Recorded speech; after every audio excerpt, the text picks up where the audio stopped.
Enlightened. Do you know that feeling when you're staring at something you've been working on and it just doesn't feel right? It's frustrating. It's exhausting. And it can be such a lonely place to be. But here's the thing, almost nobody tells you. This messy, gut-wrenching part of the process. This is the process. The struggle isn't a sign that you are failing. It's the proof that you are creating something real, honest, raw. Sometimes it happens and great artists dare to talk about it, but not often.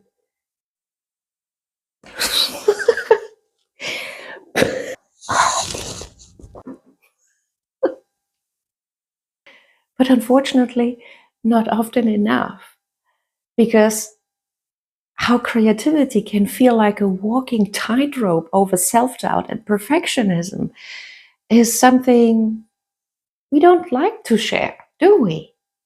All you see in the end are polished and perfect outcomes, glossy Instagram posts, gallery-ready pieces, accolades, serious looking, deep thinking artists.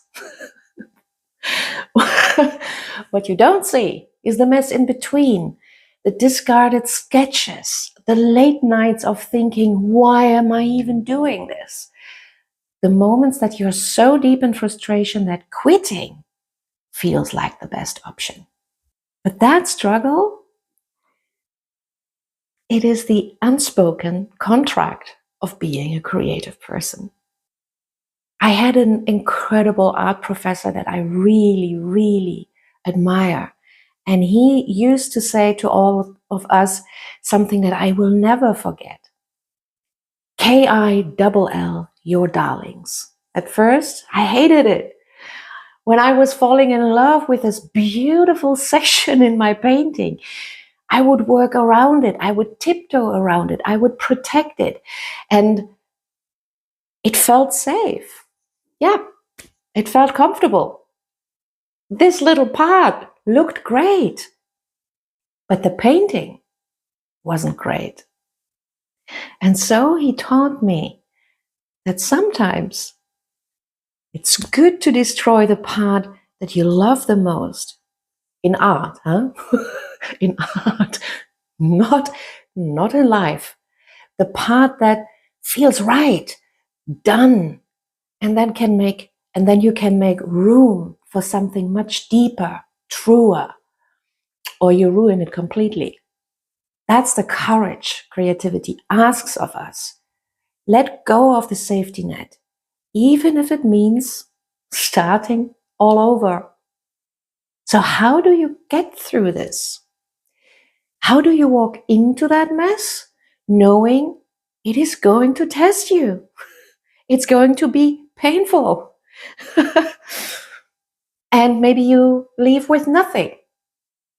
I think we need to remind ourselves, it's not us. It's not just us. Every artist, writer, musician, designer. Yeah, my cat. Oh, my cat is now throwing up on the carpet. So where was I? Okay. So where was I? Yeah, so anyone creating anything worth sharing fights the same battle. And second, we need to learn to sit with the discomfort. The frustration is a sign that you are reaching, that you are challenging yourself, that something is in the air. And thirdly, be willing to make those mistakes. When you feel that you're becoming a little bit stiff around creating, ask yourself really, am I willing to screw this up? As long as the answer is no, don't go there. But when you can say, yes, you will feel how you're opening up and how you're liberating yourself and how it just doesn't matter, and you begin to create something. And in the beginning, you probably will really bad at it. I am. But that's where breakthroughs happen. That's where sometimes the best ideas develop, in the trying, in the failing, and in the trying again. So when you push through, something magical can really happen. Not immediately. It's not like the universe snaps its fingers and suddenly everything works. Sometimes it does when we're in the flow and suddenly everything falls into place. That's great, but it's not usually what it is.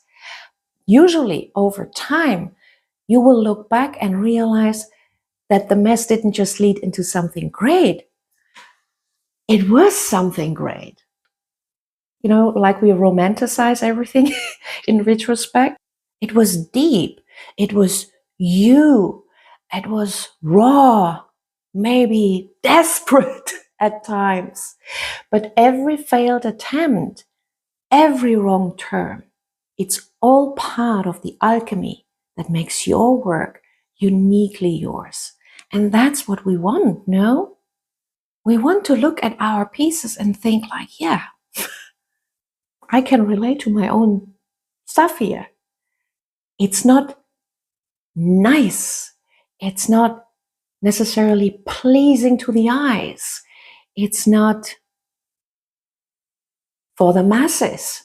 It's you there, out there, brave, bam, right?